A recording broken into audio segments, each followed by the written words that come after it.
Hello and welcome back to the Void Century podcast. Today we are here to bring you episode 30, chapter 1151 of One Piece entitled I Get the Idea. So previously on episode 29, we did a brief recap in which we are back from our hiatus. We had our own personal time skip, but we are back reinvigorated and ready to discuss One Piece. We went over all relevant parts of One Piece during our time skip from Wano all the way to Egghead Island. We are here to give you a brief cap of Elbaf before we get started on all new things related to Chapter 1151. Getting started. I'm sorry. Continue, Ed. So I'm Ed. Hello again. So we're going to do the summary of Elbaf so far. So we got some key characters. One of them is a giant named Loki. He's actually Harjuden's half-brother. Harjuden, if you don't recall, was the giant that we met on Dressrosa and joins Luffy's fleet. So he's part of the Straw Hat fleet under the Yonko Luffy. So Loki is his half-brother. They have different mothers, same father. Their father was actually King Harold, who had these giant horns. And Loki is also much larger than Harjuden. Even as children, he was much larger. And Harjuden kind of hates him because Loki killed their father. Yeah, Loki seems to have that ancient giant archetype with those huge, massive horns and that huge, massive body. Loki seems to joke around a lot. We see him, he's chained up in sea stone to a giant tree. He's known as the Shame of Elbaf. He makes a deal with Luffy. We don't know exactly what the deal is, but we do know the implication is that Loki wants to be freed. We do also know that Loki himself, if said to be free, would wreak havoc upon Elbaf. And it was said he killed his father to obtain a mysterious and powerful devil fruit. Ooh. So we also see Shamrock, who's a new character that we actually think that we already seen before. He is the identical twin brother of red-haired Shanks. He actually has both arms. We see him arrive via this mysterious portal, and he comes with another God's Knight. So Shamrock is actually a God's Knight, and he comes with another God's Knight named Gunko, and the two of them actually go and meet up with Loki, and Shamrock reveals that he tells Loki, you need to tell us this information or I'm going to hurt you, and Loki's like, no, I can't tell you, and then Shamrock reveals he's got a sword that actually ate a mythical zone double fruit called the Cerberus, and it turns into a three-headed dog, and they have blades coming out of their mouths, and they mess up Loki and kind of beat him up between the two of them. So we got a new red-haired celestial dragon in the mix. Cerberus fruit, all I'm going to say is black belt or Blackbeard theorists are in shambles. True. It was really cool to see Shamrock. Who would have thought that Shanks would have an identical twin brother? Has it been confirmed that Shamrock is Figurlin's son? That would be such a weird implication. I think we forgot to discuss at the end of God Valley, the Roger pirates stole a treasure chest. Inside the treasure chest was a little baby who grew up to be Shanks. Yeah, true. So I believe that we do know that Shamrock is Figurlin's son because I think they have the same last name, and that's how we know. Got it. Okay. Well, it's definitely crazy to see the God's Knights on Elbaf and to see evil Shanks, Nega Shanks, if you will. Nega, yeah. So moving forward, Oda has just been killing it with these Void Century illusions because Frankie gets shown a giant mural, both in size and by the creators of the ancient kingdom and the three ages, the three wars of the One Piece world. Before you get into this, we gotta establish that this was drawn by children, giants that were children at the time. So this is kind of like children's musings. is how the adult giants see this mural as. But yeah, go ahead and kind of you can describe some of it if you'd like. So it looks like a bunch of scribbles. However, we will go more in depth into the mural upon in its own separate episode. I think the mural itself needs its own episode. However, we do see what looks like a gigantic battle. We see dark, demonic, what looks like animals. We see a final battle of all the races against this big demon monster We holding see the sun. we see like flying ships. We see kind of people of fire going down underground and coming out without fire. We just see a lot of things. We see what we believe might be Pluton, like the different ancient weapons like Pluton, Uranus, and Poseidon. Yeah, we see a lot, but again, we shouldn't get too far deep into this because honestly, that's a full episode to go over the mural. And fun facts, this mural, when this got released, it was when me and Adam first started talking about One Piece and how we gotta start back the podcast again because it was just such a huge lore drop that we just had so many ideas to talk about. Yeah, I felt like Charlie connecting all the dots and the conspiracy. Yeah, It, true. it really got the noggin jogging. I think for like a week straight, I was just throwing theories at you. So the mural is definitely something pivotal, at least in my relationship with One Piece. I love the lore and I love the world building in this. Really, every time I think I'm out, they drag me back in. Absolutely. Well, I was never out personally. Me neither. I just, always tangential. But besides the mural, as we alluded to before with Shamrock, demons and demon magic has pretty much been confirmed in the One Piece world, which is, crazy. You have Fishman, you have Minks, you have Tintata, long necks, long arms. Now we have Lunarians and demons. And, oh my, like Oda, you're killing it. So one of the first things that happens when the Straw Hats make it to Elbaf is Robin actually reunites with Saul for the first time. So she hasn't seen him since she was like a little girl, right after or during the destruction of, no, it was after the destruction of O'Hara. So yeah, we got that really touching reunion and they have like a game that they always played and yeah, they just kept up with it as if they, stayed in touch this entire time. It was just really nice to see. Luffy also meets Scopper Gaban. Well, he meets a mysterious figure named Yasan. He doesn't realize that it's Scopper Gaban. But Scopper, we find out, lives on Elbaf. He has a wife named Ripley and a son with her who's a giant named Colin. We learn that he got the nickname or epithet the Mountain Eater for protecting Roger and I believe cutting a mountaintop off of the mountain. So it just became a flat surface. So kind of cool, kind of badass. He fights with axes. Yeah, oh, he chopped off all the trees off the mountain as well. I think that he did both of those things. Maybe I'm wrong. Maybe it was just he chopped off the trees. But either way, yeah, he's kind of like a Master Roshi type, the way that he looks now in his older age. He's got a giant long beard. I think he's bald, right? Yeah, he looks great, and he's kind of horny. He's like a horny old man, like Master Roshi. So he's got a lot in common with Roshi from Dragon Ball. Yeah, he's totally rocking the whole Arrow Senin Yeah, archetype. He's definitely like the pervy old man. Total allusions to Sanji. I'm just gonna say Sanji in 30 years, totally this guy. I love Gaban's tropes. Actually, he won't stop talking about how he married a giant and how he created a kid with a giant. Use your imagination when it comes to biology and how that is possible. I would say that's a feat on its own. Another one of the tropes I really like is he'll get really into battle and you'll think he's hitting you with a super hard attack and then he just goes, nope, give up. Sorry about that.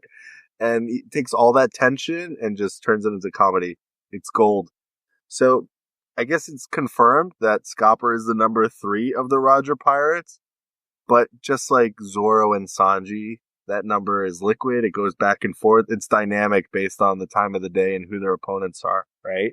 yeah, they're probably relatively close in power, but I mean, you got to give Rayleigh like the edge, just like how you give Zoro the edge, because I mean, like if they I fought see each what you did other, there. yeah, if they fought each other, though, Zoro most likely would eke out the win if they went all out. I think. I think so too, but you have to understand Sanji fights with his leg. Even though it's hockey coated, it might not be as hard as a hockey covered sword. But in the battle of axes and swords, who wins? Now, I've played Minecraft, so, Well, you axes can. tend to eke it out, but you never know.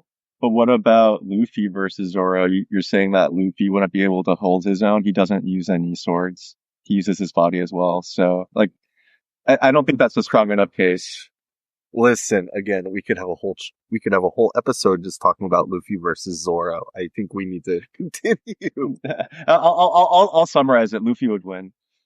I think so too, but I mean, it's not 1,000 times Luffy wins out of a I agree. thousand. I agree. I agree. Yeah.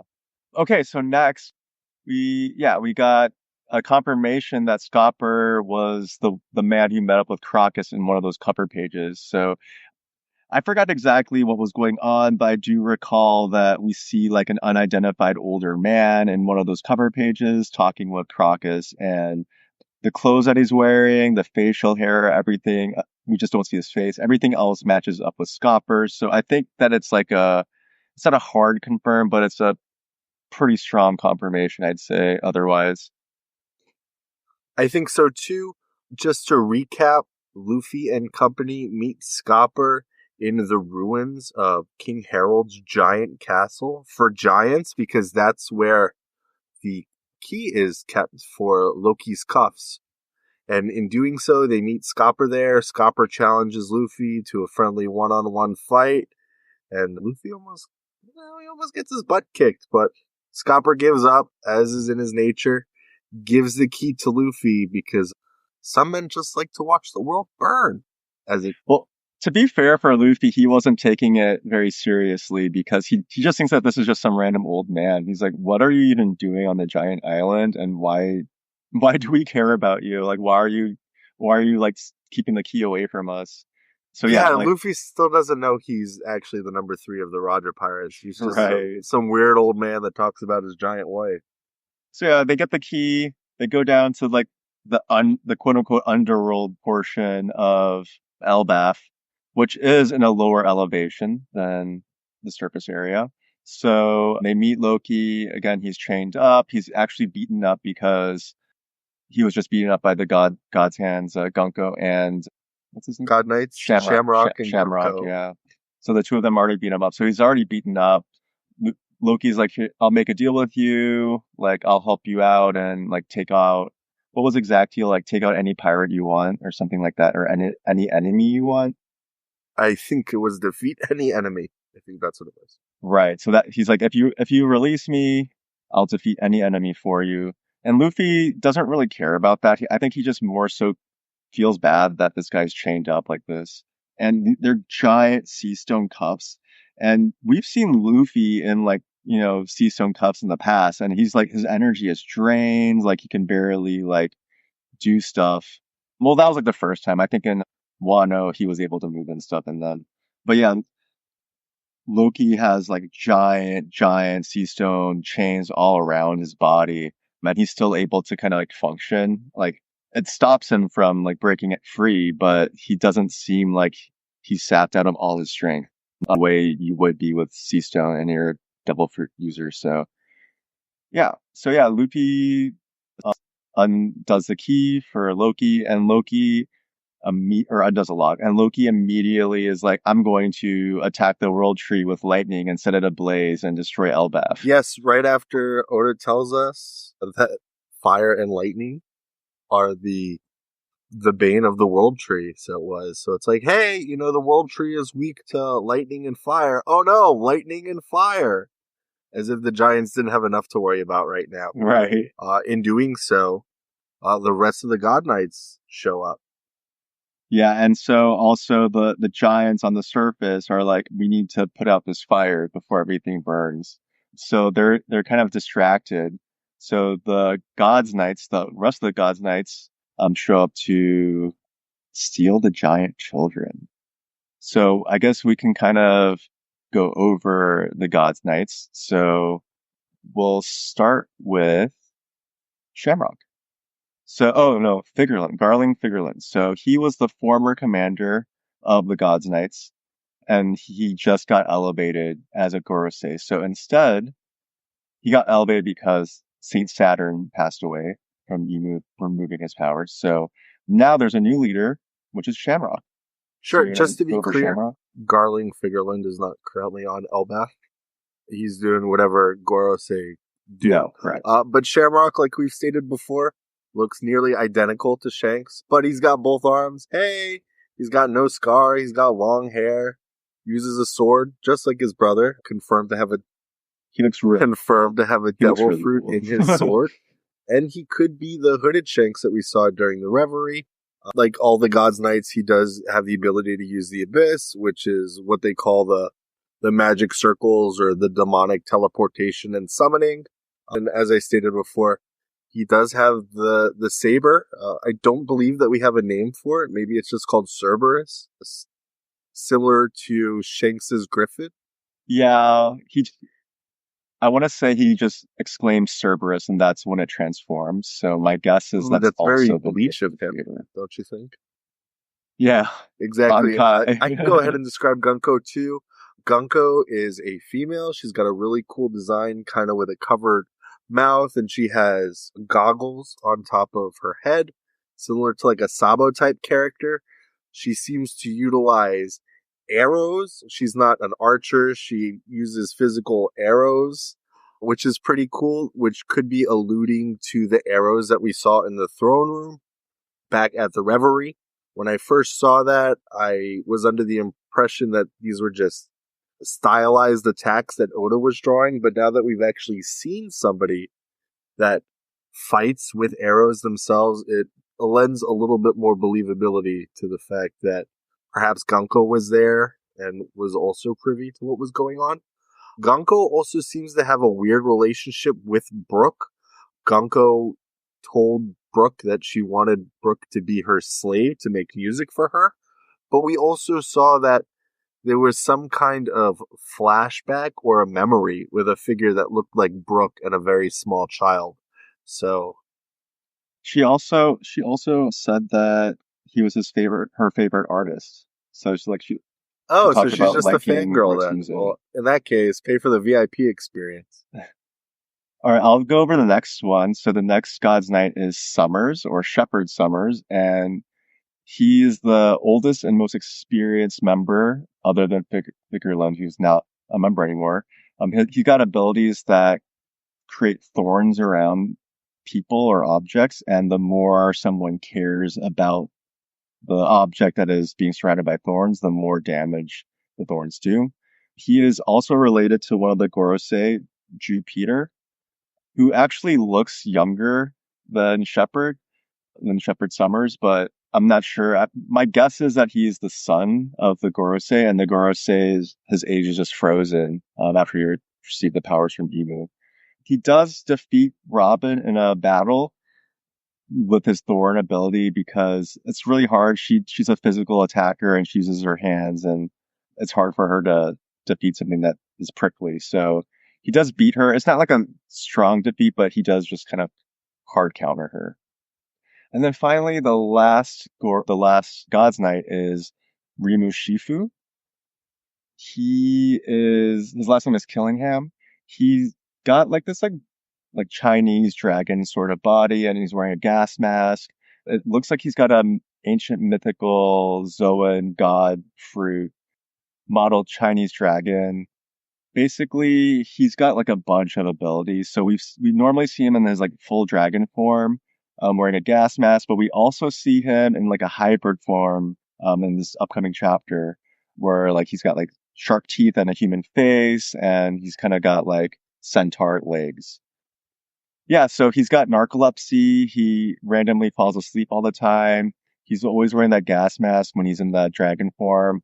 And he's got the ability to make others fall asleep and summon their nightmares and manifest them into giant monsters that are very destructive. And they're actually rampaging around Elbaf currently. So yeah, the current situation in Elbaf is we have the giant children that are kind of walking, following this arrow path that Gunko led to their doom or to be kidnapped, probably.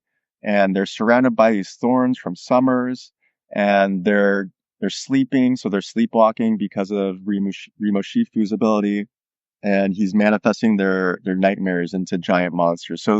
So these three gods knights are kind of leading them to their doom and kidnapping these giant children. And yeah, that's kind of what's going on the surface of Elbaf. All right, so I guess we're ready to go on and talk about the actual chapter. So chapter 1151, 1151, I get the idea. So it starts off, we see on the cover page that Mato is still in Wano, and she is winning in a sumo fight and knocks this big guy out of the ring. Yeah, that's how it starts. That's the cover page. And then yeah, next is what recently just happened is Dory and Bragi and a lot of their giants have been taken control by Emu. So Emu actually is able to possess Gunko and completely control her body. And she gets these like demon horns and demon wings. And Emu is controlling her remotely. And he ends up creating these like summoning circle type things that go around Dory and Bragi, and they turn demonified. They like get demonified and turn into bigger, more evil looking giants. And they basically look like the ancient giant species, like that Ors and Ors Jr. were. So it seems like, yeah, he's able to not only transform them and make them more powerful, but also take control of them.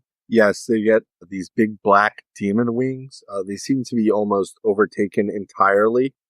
We do see prior to Emu turning them into demons, he takes out a tome like a Necronomicon or a type of script book, and he actually summons like a giant demonic shotgun and shoots, I think it was Bragi's arm off before turning him totally Yep. into a demon. And then furthermore, we see that first Bragi gets turned into a demon, then Dory gets turned into a demon via summoning circle, but we also see that the giants in between them are now also being turned into demons as well without summoning circles. Well, so what's actually happening is a summoning circle, or just like this circle appears beneath them if they're in between Dory and Bragi. And also what's interesting about Bragi is his hand is still cut off, but it's kind of like floating in place where it would be as if it were attached through Emu's powers. So his hand is actually still detached from his body, but he's able to use it as if it weren't detached. And then, yeah, so we continue to see Dory and Bragi menacing and kind of starting to attack and saying that, they're going to kill Ja Rule because that's what Emu orders them to do. And any giant that is stuck in between them, a circle starts appearing below them, and they transform into a ancient giant type giant, and they get these demon wings as well. And then we see like an Othello board, and if you're not familiar with the game Othello, if you surround a white piece with a black piece, it turns into a black piece. So like kind of the goal is to change all of the entire board into your colors. So it looks like there's some sort of game being played on Emu's side that is causing these people or these giants to transform into quote unquote black pieces. Ripley actually, during the commotion, overhears that Scopper is dead, and in doing so, rushes over to where the children are walking the plank, for lack of a better term. We then get the full character panel for Rimu Shifu Killingham, in which we actually see his hybrid form. Prior to this, I thought Remo Shifu was kind of just a boring, bumbling, just whatever kind of character in the Gods Knights. When I first saw him in his form, I thought he could have been a pet or like a Hattori style figure. But now that he's in this hybrid form, he seems a little bit more menacing. He's got the pointy teeth, definitely. It leads me to believe that he could be part fishman, which has huge implications because the world government, notorious racists, I do not think would have a fishman in their ranks. But if he does have the pointy teeth and he is a normal human, it definitely gives him a wild, if not menacing look. Yeah, I will say I don't think that he's a fishman personally. I just think that it's probably due to his hybrid form that he's got the pointed teeth. But yeah, either way, it does make him look scarier having the pointed teeth. And to your point, we never see, prior to this, we don't see his face without the respirator in front of his mouth. So, to your point, this could be due to his hybrid form and just the nature of the killing fruit itself. Kieran? Well, also in his hybrid form, we do see that he still has a mask over his head, just like a celestial knight would. So it's just translucent and you can see his face now. Yes, and moving forward, things are looking really dire on Elbaf. We see more nightmare monsters are actually being produced by Rimu Shifu. I think now that Emu showed up in the flesh, Rimu Shifu kind of woke up a little bit, so to speak, and he's now like, oh man, the boss is here. Time to crank down, time to show him what I got. And Emu keeps demanding more and more of these nightmare monsters. And we see like cracks and rifts opening in the ground and demons, physical demons crawling out of these rifts to terrorize Elbaf and the rest of the children. So things are actually looking really grim. And one of them looks like Zunisha, which is kind of funny. Yeah, we see they summon like a whole bunch of monstrous animals. So the thought behind the fruit is whatever the children are scared of, whatever nightmares they have, get manifest into real life. And we see like a cockatrice, we see some other big animals, and then we see like an elephant with spindly legs that could be Zunisha's brother or sister for all I know. Yeah, so upon all these monsters coming out of the ground, Emu starts speaking through Gunko, and he's just kind of monologuing to himself, and he's like, oh, I would have defeated Elbaf long ago if it wasn't for King Harold and his blunder at that most critical hour. And it really makes you think. And in doing so, we see a panel of Scopper Gabon falling into the lower realm with Chopper. Chopper, the MVP of this total situation, calms himself, kind of does the, running on air trope from Looney Tunes to speed himself up. Yeah, he to does. get in front of Scopper and blow himself up with guard point to shield him from the impact of, 1,000-foot drop. So Chopper, definite MVP, pretty much saved Scopper's life, and they fall almost immediately into the lower realm, to which Luffy is just, hey, Chopper showed up. And Luffy's just randomly chewing on a big hunk of meat like it's nothing.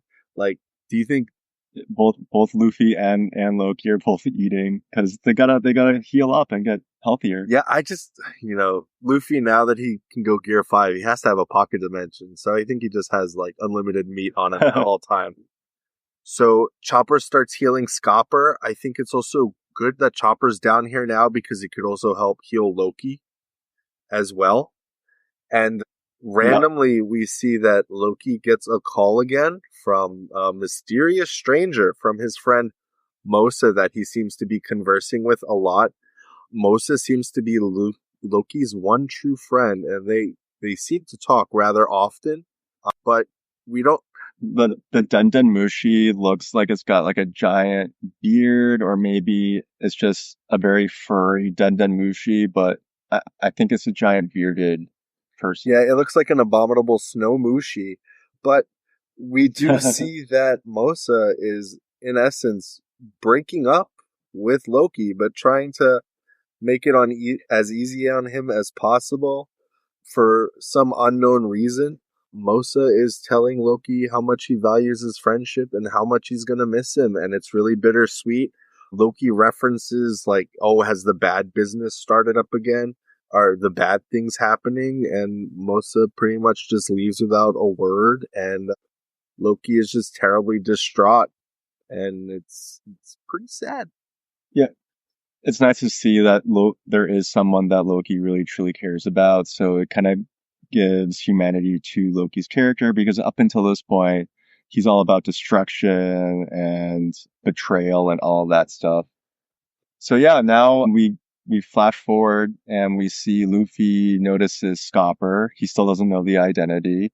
And who is it Gerd? Is that her name? Gerda or Yeah, Gerd? Gerd, I think she's a member of Haruden's crew, the new giant warrior pirates. I think, if I remember correctly, she is the doctoress of the crew. She is also the doctor. Yeah. So she reveals that Yasan is actually Chopper Gaban. And Luffy is like, "What? It's him?" And he does kind of like an NL face, but his mouth is full with food, so it looks funny. And you're saying that this is the third strongest pirate in Roger's crew, and Yasan wakes up from being passed out, and he's like, "I was the second strongest."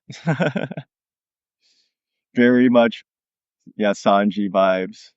Total Zoro and So Yasan, they're just happy that Yasan is healthy enough to wake up and he's not dead, and seems like he'll be able to be treated, but between Gerd and Chopper.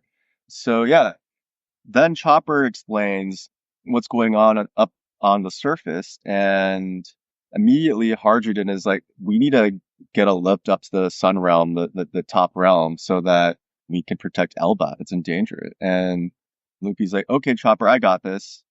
And Loki, sensing immense hockey, is like, "Oh, you guys are going to need my power too." And he's kind of getting excited to be part of the fray. So that's how we end the chapter. yeah, so it's actually good to see that Loki's all fired up. I'm really excited to see exactly what his abilities are. I'm very excited to see what this strange and powerful devil fruit is. Yeah, me too. It's going to be awesome. It's going to be something mythical or god, I think. I would hope so if it's worth killing your father over. But moving forward, the world government seems to be like so invested and interested in giants, Ed. Why do you think that is? I think Yeah. Yeah, so we have a history of the world government trying to procure giant children. So first we see Mother Caramel back in the day. So she's on Elbaf and she's kind of trying to kidnap and sell these giant children to the world government. And then later on, we're on Punk Hazard and we see Caesar doing experiments to artificially create giant children. And then finally, in the present day, we're on Elbaf and it looks like, again, the world government, Emu directly, is trying to kidnap these giant children. So yeah, that there's a lot of giant children that the world government is interested in. yeah. To be fair, Emo also references King Harald as well and says, "Oh well, if Harald didn't fail in that final vital moment." But I mean, Harald doesn't work for Emu, right? So like, why would Emu care what Harald does unless I do think it's possible that Harald could have been like a plant to influence Elbaf because Emu basically stated that the world government requires the help from the giants because whatever faction holds the giants is going to have a huge advantage when the final battle rolls around. The battle for the One Piece Right. world, as it was. And that's why they're trying to get giant children, because at least they'll have some giants, even if they don't have control over Elbaf as a whole. So it does kind of make sense why they're looking to get these giants. Also, we kind of I want to say it's kind of seeming likely that any of these quote unquote ancient giants aren't actually a different race of giants. They're just giants that were turned into demons by Emu. So it's seeming more and more likely that any of these figures that we've seen, because we don't really see many giants with horns in the present day. They're more kind of like mythological figures that we've seen in the past. Like even Ors Jr. was resurrected zombie giant. It wasn't like he was alive. So we haven't really seen many of these giants alive. Just kind of seems like, we're seeing more of these giants with horns, and it's because they're being transformed and corrupted by Emu and turned into demons. One of the things I really wanted to note when it comes to these ancient demons that I couldn't help but notice, especially the ones that we've seen most recently in terms of like Dory and Boggy getting turned into ancient demons. It's the fact that their horns are black. So, in the One Piece series, normally items that have been turned black are infused with hockey. I'm of the mindset that this whole demonification is like Advanced Conquerors, and the horns allow the Conqueror's hockey to directly affect the thoughts and influence the brain. Yeah, so it's kind of like an antenna of sorts that allows Emu direct access into subjugating them. Yeah, I like that idea a lot. It makes a lot of sense because, like you brought up to me privately, we know that the former king of Elbaf, Harold, ended up breaking off his horns, Yeah, he right? tore his horns off. The picture that we see of him on the wall in the castle is him with his horns removed and like scars on his head. We do know also Elbaf under King Harald became a much more peaceful society that was more dedicated to learning than they were being warriors. So I think Harald kind of rejected the influence of the world government in Emu. And I think in doing so, they influenced his son in Loki to kill him. Now let's talk about his son. So he has two sons. He's got Harjadin, who is the elder son, but he doesn't have that like quote unquote ancient giant features. He's just like a normal sized giant. He's not like super large. However, his younger brother Loki does have that ancient giant blood. So he is actually ginormous. They do have different mothers, but yeah, even as a child, Loki was always larger than Harujin was. So yeah, the theory that we're floating around right now is Emu had control over over King Harold. Loki had control over King Harold because through his horns, his horn antennas, and then he was starting to kind of take control over him during the Void Century battle, right? Not necessarily. No, that's way too long ago. That's way too long. Yeah, just in recent events, I think he had control over them to keep the giants in check and to make sure they didn't run amok. Yeah, and it seems like in response, he tore off his horns so that he could no longer be controlled by Emu. So in response to that, we know that Loki already has horns. So maybe because Loki was born with the horns, it's possible that Emu was able to jump into Loki and control him and have him end up killing his own father. So we do see Loki with the horns, but we don't necessarily know if they're part of his helmet as a child or if they're like his natural horns, right? True. The only reason why I'm kind of leaning towards it being he was born with the horns is just the fact that he was born very large. So he's already got the other aspects of an ancient giant that makes me believe that he was probably born with the horn features. I But yeah, we don't know for sure. It's not confirmed. I could understand that. I think the more ancient giant DNA you possess, the more likely you are to be swayed by this advanced conqueror's hockey controls you instead of just making you bend to the will. You physically carry out the will. Yeah, yeah. I really like this theory. Again, this is Adam's theory, not mine, but I just said it instead of him. But I really like the theory a lot, and maybe that's why I said it. But yeah, this is definitely Adam's theory. And the more I think about it, the more it just seems likely to be the case. If we go back to, we do see that the horns of Oars and Little Oars Jr. are white. So maybe we know that they could think for themselves, right? They basically terrorized the world, and you know they weren't under the influence of anybody else but themselves. However, Yeah, yeah, it's possible. however, all the ancient giants that we do see right now on Elbaf, they all have those black horns. So it just leads me to believe that I do think King Harold was a plant from the world government. I do think was trying to influence him. And when he rejected the world government, they influenced his son to kill him. And I think the ancient giants themselves are descendants of a giant faction that gave themselves over to Emu in the final battle during the Void Century. Which was probably they didn't. My guess is they didn't give themselves willingly. They were just taken over against their will. Also, going to the Void Century Giants, we have seen in the past a very, very large skull with horns on it in Wano at Onigashima. So yeah, we actually came up with the theory kind of together, but you wanna go over this Wano ancient giants theory that we came up with? Yeah, so I think Wano was probably the site of one of, if not the final battle of the Void Century. We do see the giant skull of Onigashima is far larger than any giant or anything we've seen in the past of the story. The only thing I think of that could be similar is maybe a giant at the size of San Juan Wolf getting corrupted or demonified and then being put down by a samurai of the Ryumen level.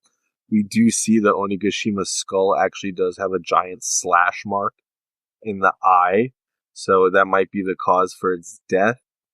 But given the placement of Onigashima 2, it looks like it could be the perfect place for a siege base. You get direct access to the Hakumai port and the main arteries into Wano. You also have a straight shot directly to Wano Kuni Castle. I think it would make sense that if you were to attack Wano and you had a giant on your side, Yeah, it only makes sense. it would be really scary to fight. So yeah, another thing I was thinking about was that potentially Onigashima, if you look at the map of Wano, all the islands are like really close to each other, except for Onigashima is like a little bit further away, not like too far away, but it looks like potentially maybe it could have been part of closer to the main islands of Wano, and possibly during this Void Century conflict, maybe they cut off like a path that kind of connected the islands together to the point where it split off and started drifting further away from the main body of Wano. So it was just kind of like a theory that I had that why Onigashima is separated from the rest of Wano. But yeah, So we could talk a little bit more about Loki, for instance. I still don't understand like why you think why his eyes are covered, right? I don't think it's explained in the story, much like Doflamingo's. Do you think he's blind? Do you think he saw something traumatic? Do you think he's got crazy observation hockey? Any ideas? well, I'll lead with that he had his eyes covered even in the flashback sequence when he was a child. My guess is that maybe he's very sensitive because he doesn't have the devil fruit yet as a child. So I don't think it's related to the devil fruit. My guess is that maybe I don't think he's blind. I think that it's just he's either suppressing some extra senses that it's just too much sensory depth, like senses. So like he's just taking in too much through his eyes or something that prevent him from being able to function normally. So he covers his eyes and uses those extra senses, kind of like Daredevil, where you can still see without seeing. That's a good point. That's kind of how I feel. That's a good point you make. Animals that, live in caves are very sensitive to the light. He could have lived in the lower realms. I like to think the dichotomy between Loki and Haruden is such that Haruden was probably the more favored son. Loki was always a troublemaker, kind of the black sheep. So he probably skulked around in the lower realms as it was.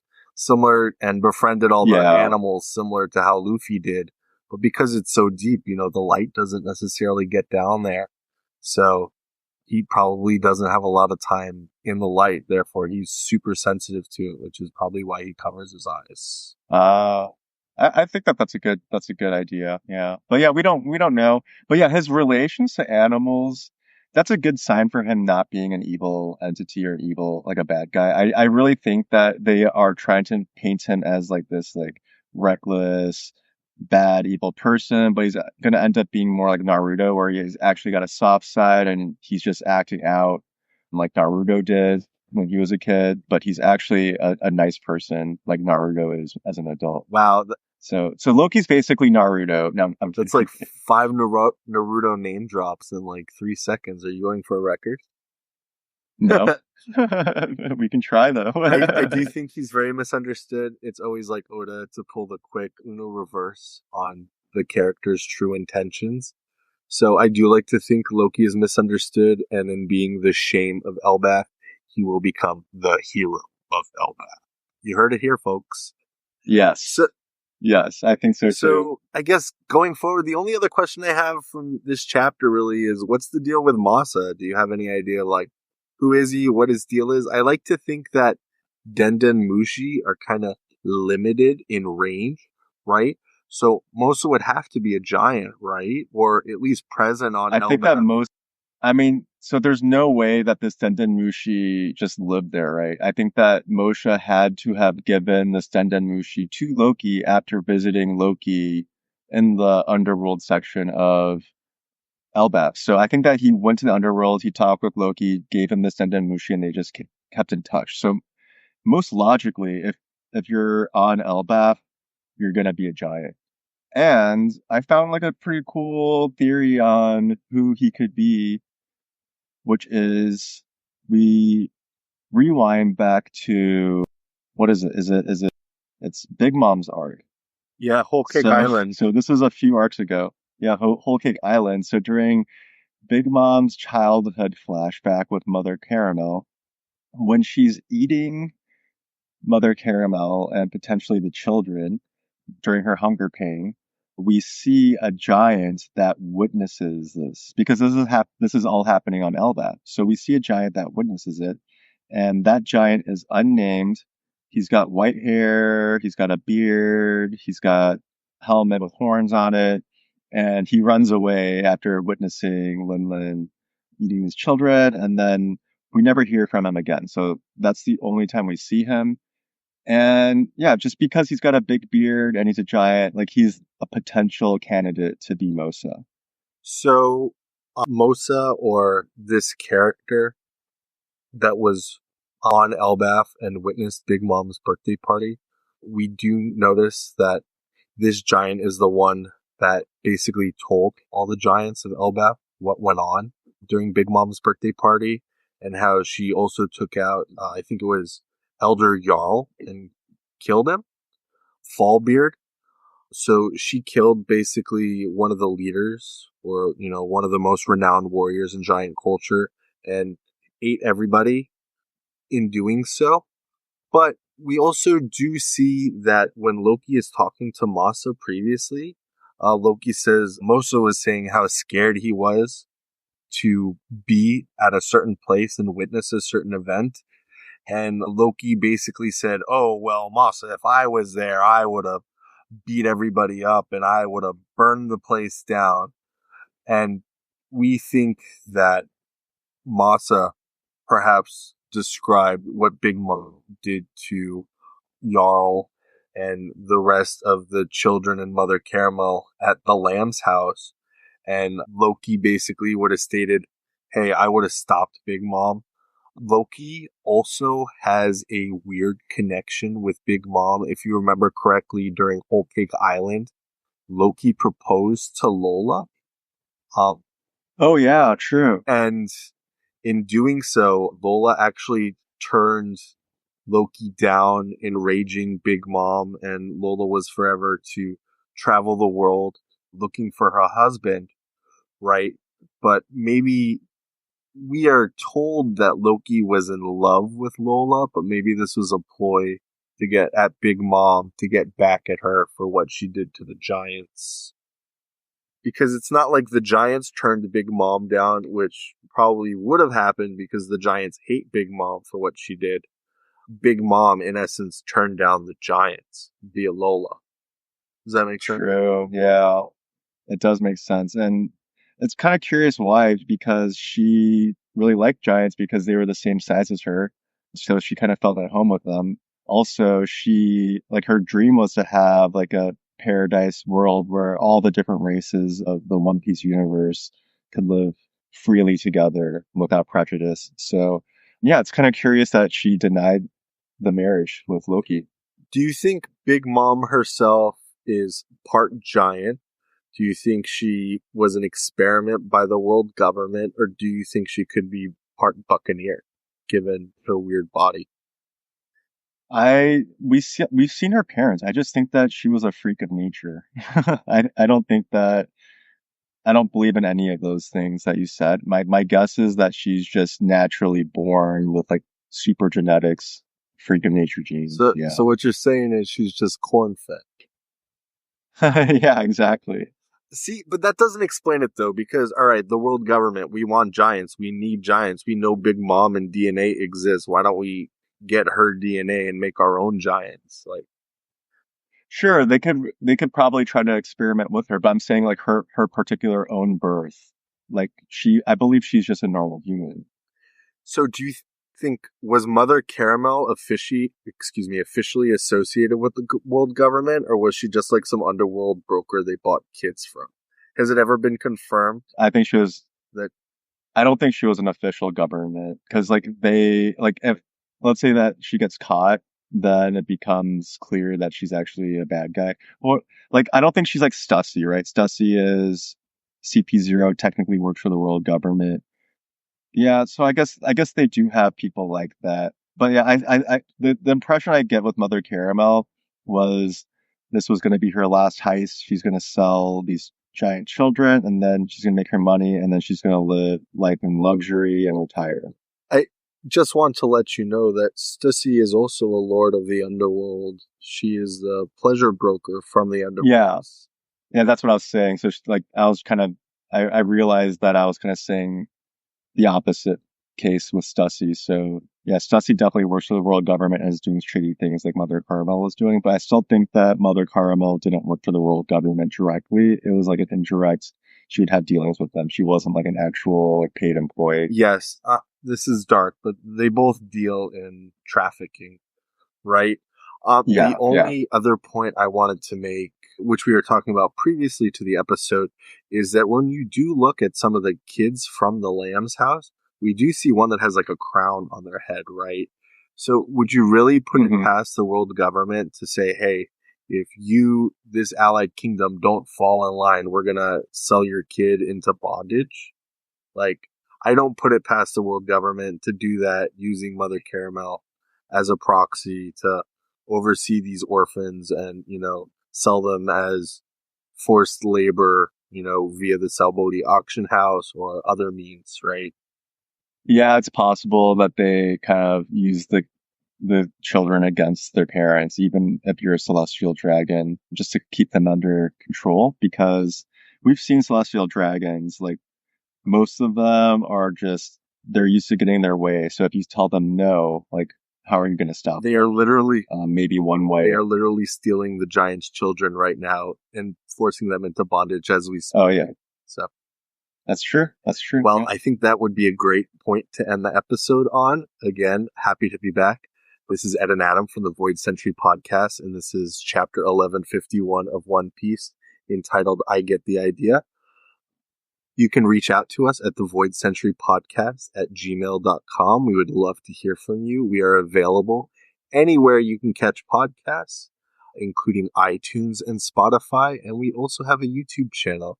Please comment or send us an email. We would love to hear from you. Thank you so much.